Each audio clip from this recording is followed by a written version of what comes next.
E aí, pessoal, tudo belezinha?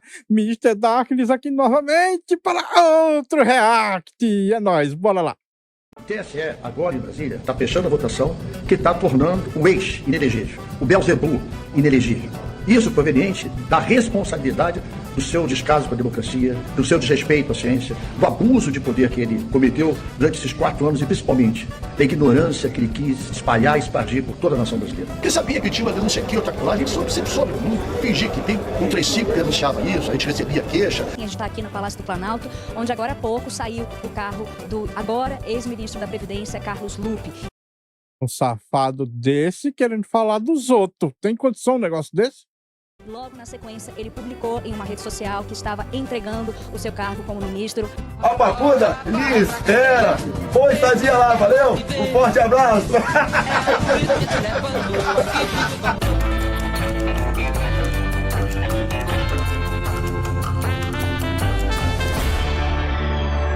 E aconteceu. O ministro da Previdência Socialista, Previdência Social, Carlos Lupe Lantra, Lupe, pediu demissão do cargo depois de uma reunião. Pediu demissão. Era pra ir preso um doido desse. Era pra ir preso. Ele confessou que sabia das fraudes. Rapaz, só o Brasil mesmo pra ter umas coisas dessas, viu, bicho? O Brasil não é um país decente, cara. Não é um país sério. Com o presidente Luiz Larápio Lula da Silva, no Palácio do Assalto, Planalto, na tarde dessa sexta-feira. O Planalto emitiu uma nota que confirma a saída de Lupe depois da entrega da sua carta de demissão. Uma maluquice, afinal Lula não sabe ler. A galinhada na Globo News. Afinal, Lula não sabe ler. Eu queria acreditar nisso, mas Lula é inteligente demais dando golpe para eu acreditar numa coisa dessa. Está aliviada e soltando rojões. Afinal, os jornalistas lá passaram a semana inteira jogando a culpa no colo do Lupe, na esperança de que todos esqueçam o patrãozinho Lula. A gente está aqui no Palácio do Planalto, onde agora há pouco saiu o carro do agora ex-ministro da Previdência, Carlos Lupe. E logo na sequência ele publicou em uma rede social que estava entregando o seu cargo como ministro. Agradeceu, eu vou ler aqui o que ele escreveu. Tomo essa decisão com a certeza de que meu nome não foi citado em nenhum momento nas investigações em curso. Nenhum momento. Tá bom. Apuram possíveis irregularidades no INSS. Faço questão de destacar que todas as apurações foram apoiadas desde o início por todas as áreas da Previdência, por mim e pelos órgãos de controle do governo Lula. Espero que as investigações sigam seu curso natural, identifiquem os responsáveis e punam com rigor aqueles que usaram suas funções para prejudicar o povo trabalhador. Continuarei acompanhando de perto e colaborando com o governo para que, ao final, todo e qualquer recurso que tenha sido desviado do caminho de nossos beneficiários seja devolvido integralmente. Ele também deixou o seu agradecimento aos mais de 20 mil servidores do INSS e do Ministério da Previdência Social, profissionais que, segundo ele, aprendeu a admirar ainda mais nesses pouco mais de 2 anos, à frente da pasta. Portanto, Carlos Lupe entregando o seu cargo como ministro da Previdência Social ao presidente Lula, logo depois de uma reunião que ele teve aqui no Palácio do Planalto. A gente lembra, já havia muita pressão para que ele entregasse esse cargo, pressão de interlocutores aqui do Palácio do Planalto. Volney, confirmado oficialmente, ex-deputado Volney Queiroz, ex-deputado federal, confirmado oficialmente como novo ministro da Previdência. Portanto, a pasta continua com o PDT. Volney Queiroz, que foi deputado... É para eles poderem continuar com as fraudes, né? Tem que colocar alguém que continue as fraudes, velho. Federal pelo PDT, atual secretário executivo, ele entra então na pasta como novo ministro da Previdência Social, continua, portanto, com a bancada do PDT. A gente lembra, tinha uma pressão muito grande também de parlamentares do PDT, muito incomodados com a forma como o governo estava conduzindo, dizendo que não estavam protegendo Carlos Lupe, mas agora então o ministério continua nas mãos da bancada, uma bancada do partido, né? Uma bancada que tem 17 deputados, portanto, uma bancada importante também para o governo, que não... Trocaram 6 por meia dúzia, muita diferença. Não poderia abrir mão desse partido como aliado. A apuração do nosso Guilherme Bausa é que anteontem já a ministra das Relações Institucionais, Gleisi Hoffmann, vinha conversando e articulando com o partido, também deixando claro que a situação estava insustentável. Até agora, como o próprio ex-ministro Carlos Lupe disse, não tem nada que diretamente indicasse que ele estava envolvido no esquema, mas ele sabia do esquema e não fez nada. Continuou, manteve alguns nomes ali no INSS, figurões do INSS, e ele demorou a adotar um tom mais duro a favor dessa investigação e contra as pessoas que estavam sendo investigadas. O tom mais duro que a gente viu foi nessa semana, quando ele participou de uma audiência na Câmara dos Deputados, e aí sim falou que todas as pessoas que estavam envolvidas teriam que ser presas, mas a avaliação aqui de interlocutores do Palácio do Planalto é que esse tom mais duro demorou muito para acontecer e isso tornou insustentável, portanto, a permanência de Carlos Lupe no Ministério da Previdência Social. Marina. Ih, olha aí o próximo a fazer greve de fome. Tomara que faça greve de fome até as últimas consequências. Só falta demitir o Lula, pois ele sabia de tudo e consentiu o roubo dos nossos aposentados. A petezada, a STF e companhia devem estar sem saber mais o que fazer. Pois é, eles tiveram um trabalho tão grande para fazer esse aposentão, né? Depois do mensalão e petrolão. E agora, velho? Eles vão ter que fazer outra coisa diferente, velho. Toda vez que atacam o Bolsonaro, aparece uma maracutaia envolvendo o PT. Mas tudo bem, Lupe sai e deixa o cofre aberto e a chave com o sucessor. O tal do Volney Queiroz era secretário do Lupe, ou seja, um vice-ministro.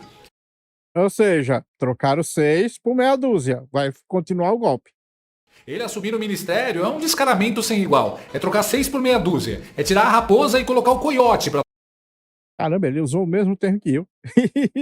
É legal, legal. Bom saber que não é apenas eu que sei que estão trocando 6 por meia dúzia. Basicamente estão colocando a mesma coisa ali para continuar o golpe.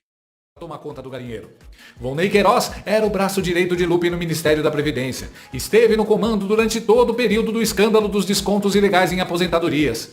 Viu milhões serem arrancados de idosos e viúvas e não fez nada. Agora... E não vai continuar a fazer. Não fez nada esse tempo todinho, por que ele mudaria a posição agora? Foi premiado com o cargo máximo da pasta. É isso mesmo. Quem estava dentro do escândalo agora assume o ministério. O governo tirou o nome, mas manteve o esquema. Lupe vai continuar mandando pelo celular. O Brasil quer justiça, o governo Lula entregou maquiagem. Claro, isso foi para tentar acalmar o PDT, dono do passe do Lupe e também do Volney. Assim, o Nove Dedos imagina que Lupe não vai ficar bravo por sair. E o mais importante, não vai dar com a língua nos dentes. Imagino que esse cara não sabe. É por isso que entrou em campo a jornalista da Globo News e mucama da Janja, Natuza Neri. Ela dá um jeito de culpar um pouco mais o Lupe e dizer que não havia nada que o Satanaine podia fazer para salvá-lo. Como é que um presidente da República, diante da notícia de um escândalo de pelo menos 6 bilhões de reais envolvendo os aposentados do país, poderia agir para defender Lupe? Lupe, que aliás não se ajudou no primeiro momento em que ele aparece de público e defende o presidente do INSS, que ele poderia fazer na pessoa física. Porque pode ser que o presidente do INSS não tenha cometido nenhuma irregularidade, isso as investigações vão dar conta. Mas a reação de Lupe na crise, a gestão da sua própria crise, foi pífia, foi lamentável. Então como é que o PDT gostaria que o presidente da República agisse para defender Lupe, se o próprio Lupe não soube se defender? E ele sabia que o pescoço dele ficaria a prêmio. Ele tinha certeza, mas o que ele preferiu fazer? Ele não se dirigiu aos aposentados naquele momento, ele saiu em defesa de um presidente do INSS que está até este momento sob suspeita. E mais, ele decidiu descumprir uma ordem do presidente da República que era para afastar, para demitir o presidente do INSS, o que Lupe não fez. Isso só aconteceu no mesmo dia, 10 dias atrás, porque o Palácio do Planalto mandou. E mágoa, para falar em mágoa ou raiva, qualquer sentimento, esses estão os aposentados brasileiros que não autorizaram desconto na sua folha de pagamento, da sua aposentadoria e da sua pensão. Então, entra completamente errado no samba o PDT falando em mágoa porque Lupe não foi defendido pelo presidente da República. Pois é, né? É como esse cara aí disse, velho. Chatuza, quase chorando para defender o patrão. É, velho, você viu como é que ela falou, velho? Vai chorando pra defender o patrão ali, velho. Não, Lula podia ter feito nada disso, não. Como ele podia ter feito alguma coisa se o próprio Lupe não se ajudou? Não adianta falar que o Lula fez certo, que o Lupe tinha que sair, que o governo agiu corretamente. E aí o governo tira o Lupe e bota o número 2 dele. Eu acho graça na tentativa de afastar ao máximo esse escândalo da figura do presidente. Eu fico imaginando se o irmão do Bozo fosse o diretor de uma entidade que roubou bilhões de reais de velhinhos indefesos. O mundo acabaria, com 100% de razão. Nossa, velho, a propaganda pesada em cima, vixi, não tem nem condição. Pô, o Bolsonaro tomando ali leite condensado, os caras já faziam o escândalo maior do mundo tentando imputar nele um monte de crime inexistente. Imagina se fosse um escândalo de verdade mesmo. Mas como é o painho, aí é... Veja bem. Enquanto a Globo News tentava salvar a imagem do gnomo de 9 dedos, tinha uma moça na CNN ainda tentando botar a culpa no Bolsonaro. Só que a coitada lidou isso com o Rogério Marinho e acabou sendo tratorada. Muito bem, é bem feito. Tentando colocar a culpa no Bolsonaro. É o seguinte, esses negócios aí começaram lá no governo da Dilma. A gente tem as estatísticas. Eles permaneceram no governo de Bolsonaro, que tentou impedir. Ele fez uma MP lá para tirar esses negócios aí. Aí o que Lula fez? Não, eu vou revogar essa MP aqui. Senão, como é que o pessoal vai conseguir roubar? Não pode, não. Não. MP para impedir o roubo? Não. Senador, qual é o risco de uma CPMI, por exemplo, avançar no Congresso e começar a olhar justamente para o que aconteceu na Previdência ainda no governo do ex-presidente Jair Bolsonaro, que, como a gente mencionou aqui, no último ano acabou não vetando esse jabuti que aumentou, que deixou afrouxar essa fiscalização sobre esses descontos do INSS? Bom, primeiro, Jussara, nós aqui no governo de Bolsonaro que propusemos essa validação. Ela nunca existiu, mais de 30 anos, desde 1991 nunca existiu, foi inovação nossa. Depois, como eu falei anteriormente, no governo do presidente Bolsonaro, nós diminuímos nos 3 primeiros anos, o número de consignados. Nós tomamos ações muito firmes, nós fizemos a MP antifraude, então nós estamos absolutamente tranquilos em relação a esse processo. Teve a MP antifraude aí, que lembrando, Lula revogou. Nós queremos a apuração justamente porque estamos tranquilos. Agora, não é possível que um governo que há 30 dias atrás, 20 e poucos dias atrás, vai ao Congresso Nacional, apresenta a Lei de Diretriz Orçamentária que vai ser entregue ao Congresso Nacional e anuncia que em 2027 o país faliu, quebrou, que não tem recursos para pagar o piso da saúde e da educação, que não tem recursos discricionários para manter o mínimo de investimento ou de manutenção da máquina pública.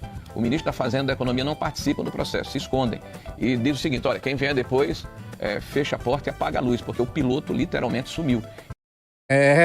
Ficou uma bomba aí pro próximo otário que for eleito aí. Sinceramente, eu votaria no Lula de novo, só para ele ficar com a bomba aí. Eu votaria no Lula aí. Sinceramente, o Lula merece se reeleger só para ele se fuder com essa bomba aí e nunca mais a esquerda conseguir se reeleger novamente. Porque essa bomba aí, em 2027, que vai cair no próximo presidente, o próximo presidente, meu amigo, vai ser rechaçado de um jeito que, sinceramente, provavelmente vai falir o partido do presidente eleito. Então, eu não recomendo a nem sequer os presidentes de direita concorrer à presidência agora, em 2026. A menos que seja um suicida. A menos que seja suicida, porque vai lá, vai ser eleito, aí em 2027 acaba o dinheiro, aí todo mundo vai dizer: olha, que presidente horrível, ele tirando dinheiro da saúde, da educação. Esse é o pior presidente que a gente já teve, nunca mais vamos votar nele. Pois é.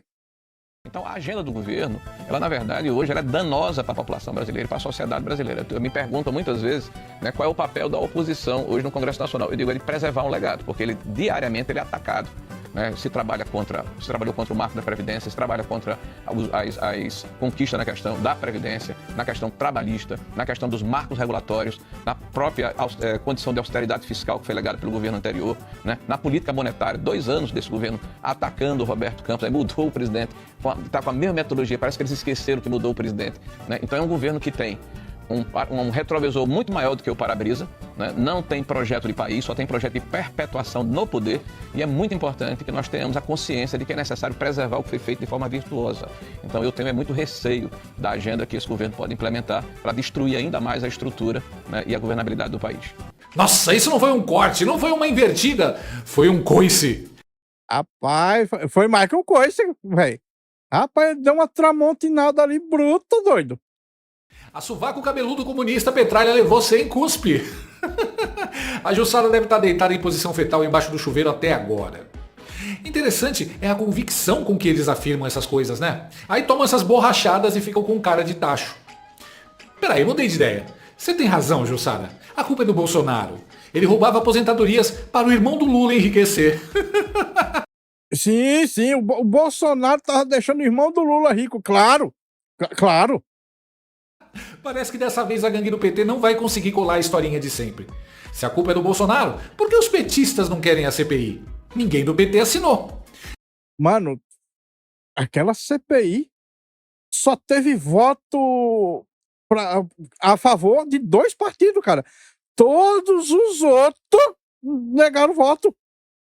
Os homens queriam mesmo que o negócio continuasse, velho. Puta que pariu, velho. Além do mais, dona Jussara, foram todos os congressistas da esquerda que votaram para derrubar a MP 871/19, que Bolsonaro assinou e que visava justamente combater fraudes no INSS. Será por que eles votaram contra, né? Por que será, né? Porra, por que será que os bandidos querem que o crime continue? Nossa, por que será? A verdade é que o governo estalináceo está desmoronando por causa de corrupção, como sempre. Está roubando aposentados, como sempre. E quem tenta defender está passando vergonha. Os jornalistas estão correndo igual barata tonta para salvar os mesmos vagabundos de sempre. Mas agora é diferente. Eles não estão falando sozinhos. Entenda como isso é bom. E aí, senadora Gleice Hoffmann, conta pra nós aqui, povo brasileiro, se a senhora já devolveu o dinheiro dos aposentados e pensionistas do Brasil, conta pra nós aí. O povo paranaense não quer olhar na tua cara. Nenhum de vocês, a senhora será jogada na lata do lixo. Fala pra nós, os eleitores brasileiros, queremos saber. A senhora é uma corrupta, não é? Ladra. A senhora será jogada na lata do lixo. Nós, paranaenses, vamos fazer esse favor pro povo brasileiro. Tá, senhora Gleice? Já devolveu o dinheiro do povo brasileiro, dos aposentados, a senhora devolveu? Fala aqui pro povo brasileiro, a senhora não é mulher, a senhora nos envergonha. Sentimos vergonha da senhora.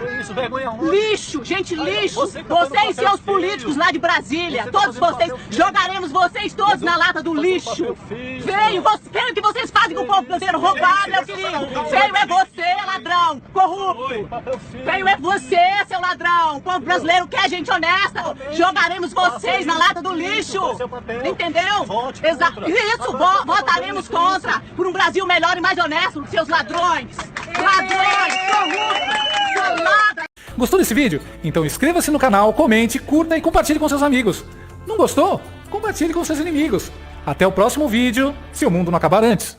Por hoje é só. É isso aí, pessoal. Não gostou? Compartilha com os inimigos aí. Bom, pessoal, esse vídeo fica por aqui. Muito obrigado por terem assistido até o fim. Não se esqueçam de deixar o like, se inscrever no canal e comentar com suas opiniões. Considerem também ativar o sininho para serem notificados das lives e vídeos. Meu nome é Mr. Zaknis. Um grande abraço por trás com muito carinho e até a próxima. Fui!